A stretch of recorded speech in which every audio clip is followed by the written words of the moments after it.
Heart and Soul miniseries, Adventurelands, Part 2. My world is full of gods, elves, humans, monsters, demons, and thanks to generation upon generation of magical interbreeding, absolutely everything that's even possible in between them.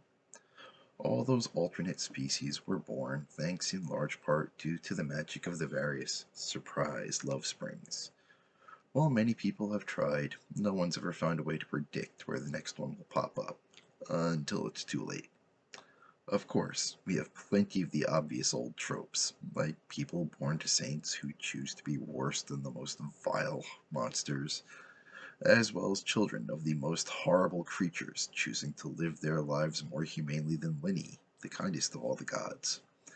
Thanks to such moral vagueness having been recognized by the Church and Crown centuries ago, anyone of any species who desires to be sanctioned as a peacekeeper, or PKer for short, is allowed to apply to any school they choose. Only a few of the enrolled students ever manage to graduate from the fifth and final year. Thanks to the inherent freedom of the profession, almost all of those who do finish choose to be licensed as PKers. While PKers are governed by a few of the strictest laws possible, they only answer directly to the heads of church and state, so it's rare for them to face any kind of punishment. All PKers are granted access to a unique magical apparatus called the Heart. The actual item is an ancient crystal, enchanted with spells so old only the church's GM, Grand Magus, is allowed to know what they are. The only thing that's known to the general public is what it does after activation. It implants microscopic copies of itself into your body. The copies provide you with all the mana or magic power anyone could ever need, and keep you as healthy as the day they were injected. The only cost for that seemingly limitless power is any semblance of privacy. The crystals record everything the PKer does, then sends that information directly to the record keepers of the crown and country. Most of the PKers, and so far all of the GMs in our kingdom, have come from one of the 5 families. I've heard of some corruption in the past, but thanks to Xander's rules, that tends to be the rare exception. The families are just the only ones with the available resources to provide their children unregistered, illegal controllers. That, along with places secret enough to learn to use the controllers before entering a proper magic academy, gives them a massively unfair head start.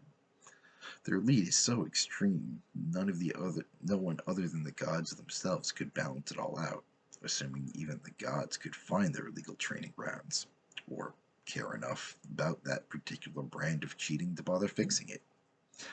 I know far better than most exactly how those kinds of kids usually are. I have lived just off the campus of Lathiari, the most prominent magic school on our continent, for my entire life. I've heard Headmaster Mom grumbling about the bratty, entitled little bastards from the families between puffs of her pipe ever since she adopted me as a baby.